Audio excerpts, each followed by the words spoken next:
Bahayanya kan kalau terus menerus gitu, atau salah mantra, salah adab, bisa kena ke orangnya sendiri. Apa ya, kalau salah bisa fatal.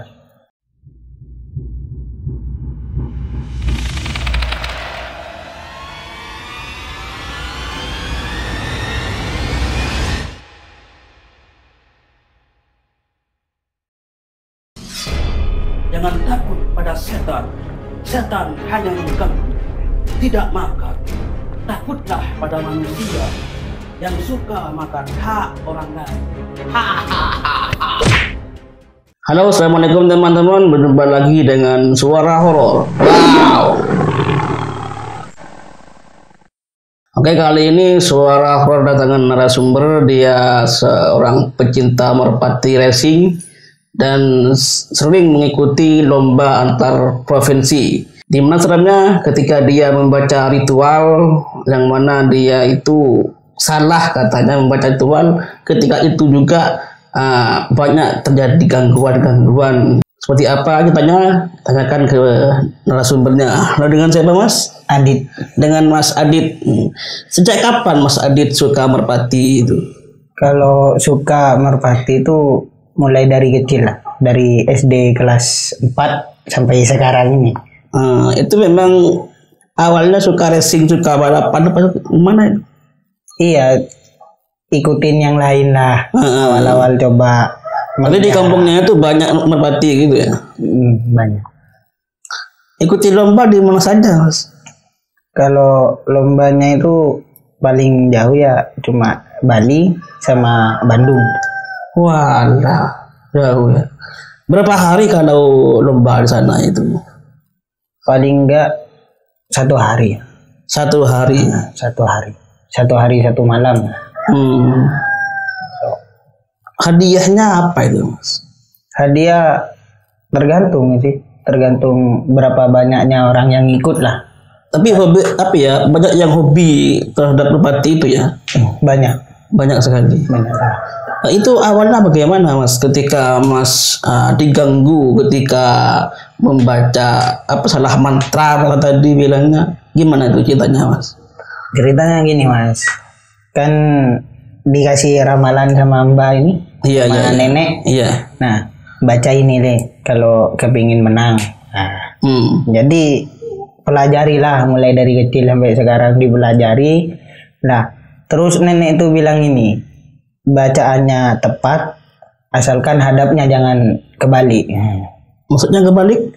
Ya itu kan kalau naik ke sangkar burung. Nah, kalau naik sangkar burung itu jam 12 malam, jam 3 baru turun gitu. Jadi naiklah ke atas terus baca mantra. Nah, baca mantra, hadapnya itu salah. Biasanya hadap ke selatan, Bali ya. Bali. Nah, ke Bali. Nah, itu dah agak lama-lama ada suara. Suara seperti apa? Suara nah gitu. Nah, saya bingung. Saya bingung. Ya saya sendirilah. Suara siapa? Masa burung merpati bisa ngomong lah gitunya. Itu ketika itu Mas ada di mana? Di atas sangkar merpati. Sudah di atas. Ada mendengar suara itu. Mendengar suara itu. Nggak saya hiraukan lah, saya biarkan. Tapi kelamaan kok merinding gitu. Merinding. Nah, habis itu saya pikir-pikir lagi. Nah, apa yang salah gitu. Nah, ternyata hadapnya itu yang salah. Nah, mulai itu ya gemetar dah. Kayak mau kencing nah di jalan. Nah, tapi habis balik itu ya itu kelihatan sosok gaib. Seperti kakek-kakek lah. Ketika turun dari sangkar itu? Belum turun. Masih di atas itu. Kan cuma pakai sinar HP, Bang. Iya. Di situ lah. Itu pas ketika lomba, Mas itu? Besoknya lomba. Oh, besoknya mau lomba. Besoknya mau lomba. Ya kayak gimana ya, mau turun nanggung, waktunya tinggal sedikit gitu. Iya, iya. Ya, biarin. Nah, habis itu turun, lihat jam, udah jam 3, jadi turun kan. Sampai berapa jam di sana di atas sangkar itu? 3 jam. 3 jaman. 3 jam. Ya, nggak makan, nggak minum, cuma rokok lah. Jam berapa itu? Jam 12 sampai jam 3. Memang dibaca malam itu emang. Dibaca malam itu. Ketika jam 3 turun itu. Jam 3 turun, enak namanya. Nah, sampai bawah ya bertemu yang lain juga. Itu anjing agak besarnya segini. Nah, itu udah kok kayak ada anjing gitu. Saya lihat perjelas, saya deketin, lari. Nah, habis itu besoknya tanya ke Mbak. Iya, iya. Nah, tadi malam lihat ini bang gitu. Sama kalau turun itu saya lihat anjing. Kalau anjing itu memang ada. Oh, tetangga yang apa yang punya anjing gitu. Nah, emang ada. Kalau nenek itu bilang gini, kalau kamu baca mantra turunnya mesti ada anjing gitu. Mesti ada anjing. Mesti. Itu anjing goib apa gimana? Iya, anjing goib. Ya kayak saya gimana ya bang, emang dulu ada lah. Sebelah rumah ini melihara anjing. Nah, Iya, gitu. iya. Terus orangnya mati, meninggal, anjingnya ikut meninggal gitu. Ternyata Mbak juga melihat ketika itu juga melihat anjing itu bisa berbicara. Bisa berbicara. Tadi berbicara dengan Mas ini anjingnya itu. Enggak, berbicara sama nenek lah. Sama nenek. Nah, Apa katanya nih? Kata itu anjingnya itu. kata anjingnya itu bilang gini, Nek bilangin sama cucunya, kalau baca mantra harus diteliti lagi. Kalau Iya. bahayanya kan kalau terus menerus gitu, atau salah mantra, salah adab, bisa kena ke orangnya sendiri. Apa ya, kalau salah bisa fatal. Katanya kan? Fatalnya itu ya kena ke diri sendiri lah. Bisa sakit lah. Gimana gitu. Dan juga bisa gimana ya, kalau orang normal gitulah, Iya. sehatnya itu hilang, kayak lemas, sakit-sakitan terus menerus. Itu nanti gimana caranya menyembuhkan itu? Caranya itu ya agak rumit kalau sekarang, karena harus cari sumur 7 pedesaan lah, dan bunga 7 rupa itu. Nenek ini gimana ya, tukang pijat lah ya, bisa baca semua lah. Oh, paham Iya. Semua. Berarti kalau untuk pemula, kalau belajar itu memang harus ada gurunya kan itu. Harus ada gurunya. Kalau asal-asal baca salah nanti ya alamat nanti. Alamat. Iya. Alamat kuburan. Iya, alamat kuburan. Itu lah. Ya karena kan nenek yang jauh, yang 2 udah meninggal. Tinggal yang deket ini, tinggal 1 ini. Jadi kalau mau baca lagi harus teliti lagi, harus pikir-pikir lagi agar nggak fatal lagi jadinya. Mas ini belajar apa, dapat mantra itu dari neneknya? Dari nenek. Itu dapat mantra itu gini, nenek yang jauh kan datang dari Madura kan ke rumah, dia bilang gini, udah besar ya udah besar, udah lama gak jumpa. Iya. Nah itu habis itu bilang gini, dikasih apa sama neneknya? Nggak dikasih apa-apa gitu, cuma dikasih mantra burung merpati. aslinya kalau mantra burung merpati itu ada banyak.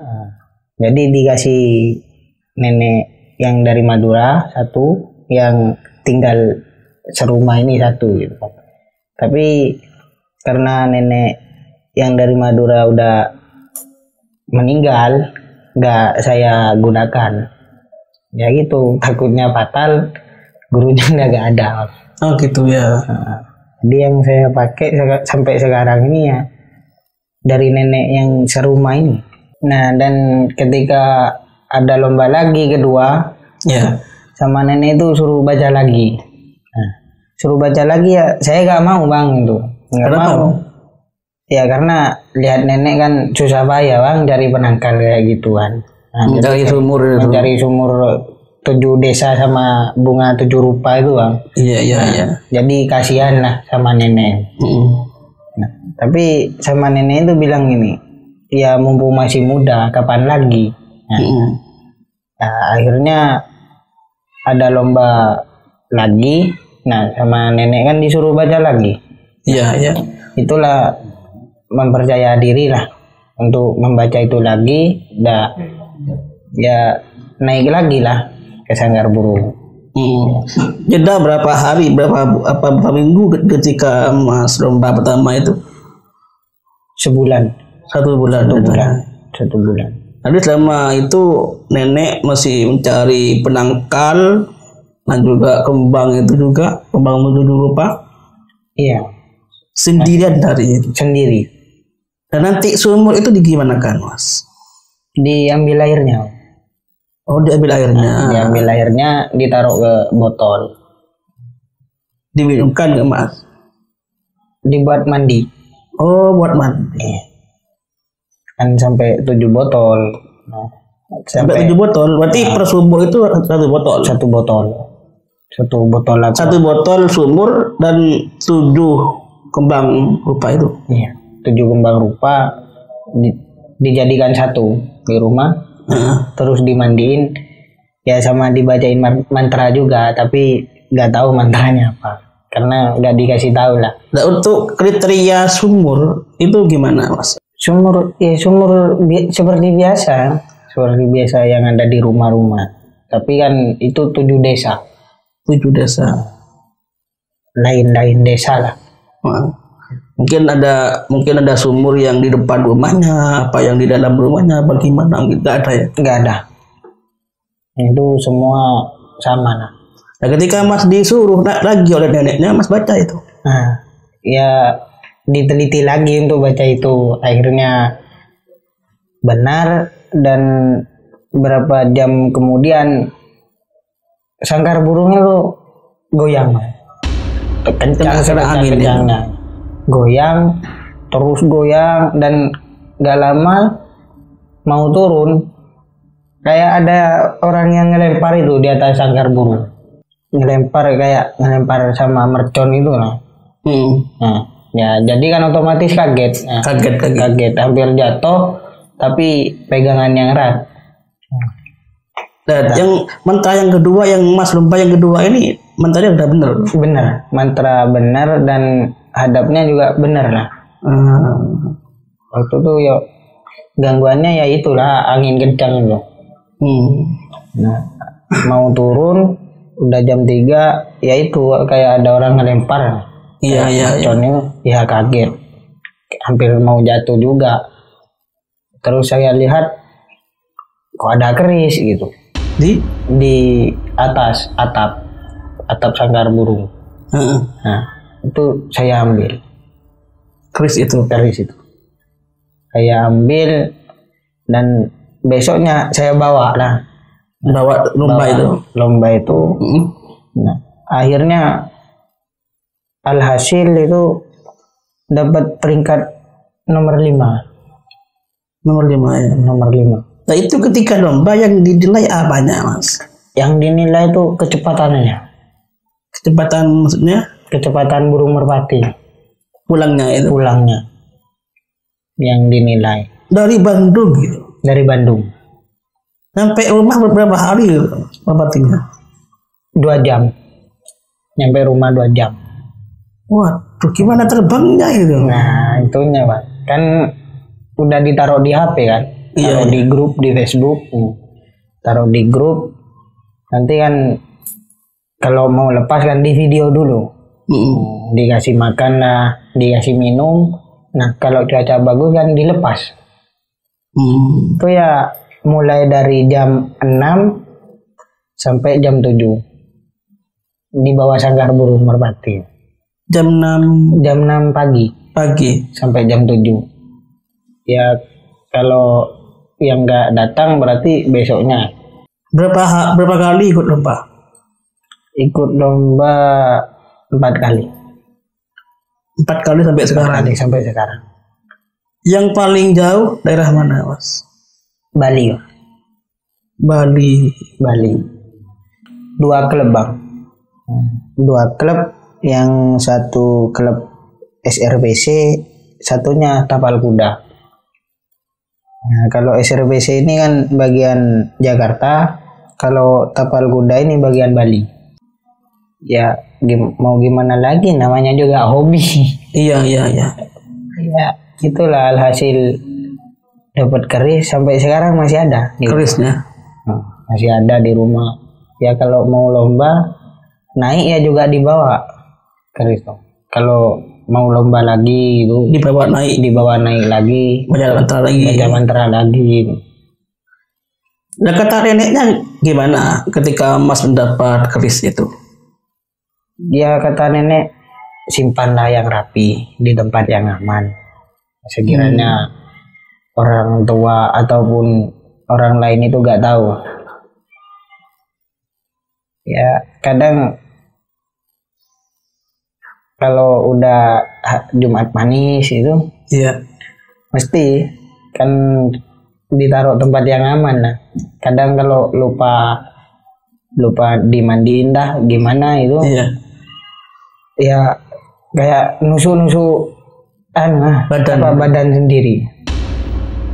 Nah kalau gitu ya itulah, ada yang lupa biasanya. Itulah hal mistis. Awalnya ya gak percaya sama hal-hal kayak gitu. Nah habis ngalamin sendiri itu udah percaya. Sering menang juara 1? Udah sampai juara 1 ya. Sampai paling enggak ya itulah peringkat nomor 5. Peringkat 5 paling jauh ya, peringkat 5 itu tingkat provinsi itu. Nah karena kan mesti semua itu para lomba itu kan gak ada yang kosongan main. Iya. Semua main begitu ya. Nah, main begitu. Iya, kalau dari Bandung sampai rumah itu 2 jam. 2 jam dari Bandung sampai rumah. Karena kan cuma lihat kalau memang karena bukan hal mistis mungkin enggak nyampe mungkin Mas. Enggak nyampe ya. Enggak nyampe. Karena kan ya sama hal kayak manusia kan ada capeknya juga sih. Iya. Kalau udah dikasih itu ya hilang lah semua. Berarti kalau yang begitu yang ikut lomba daerah situ yang menang berarti? Iya. Karena cepat nyampe ke sangkarnya. Cepat nyampe ke sangkar. Kalau yang jauh-jauh itu lama. Ya kalau cuma pemula ya kadang hilang itu ya biasa lah. Yang diuntungkan yang dekat-dekat situ. Iya, yang diuntungkan yang dekat.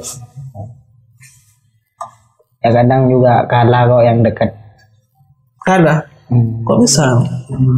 Ya itunya kan orang Lumajang aja bisa kalah sama Yosowilangun. Padahal kan deketan Lumajang kan sama Yosowilangunnya. Iya. Kalah itu. Kalah. Berarti mau nyampe sangkar tuh gak bisa mungkin. Ya kadang kan itu langsung nyampe langsung masuk sendiri kan ke sangkarnya. Nah habis itu diambil lah burung merpati itu, diambil dilihat kan, kalau mau dikasih stiker kalau enggak gitu. Nah dikasih stiker di gelang kan ada gelangnya juga. Nah, itu diambil terus ditemplet langsung digosok, masukkan ke HP. masukkan ke HP ya cepet-cepetan. Nah, siapa yang cepet ya itu berarti pemenang. Oh gitu. Ya Mas, terima kasih Mas sudah hadir Mas dan bercerita dengan kami suara horor. Ya Mas, terima kasih Mas. Oke, jadi hal mistis dan hal nyata itu saling berdekatan, maka waspadalah.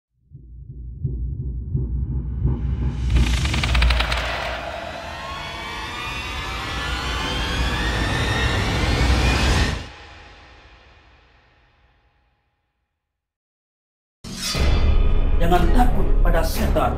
Setan hanya mengganggu, tidak makar. Takutlah pada manusia yang suka makan hak orang lain.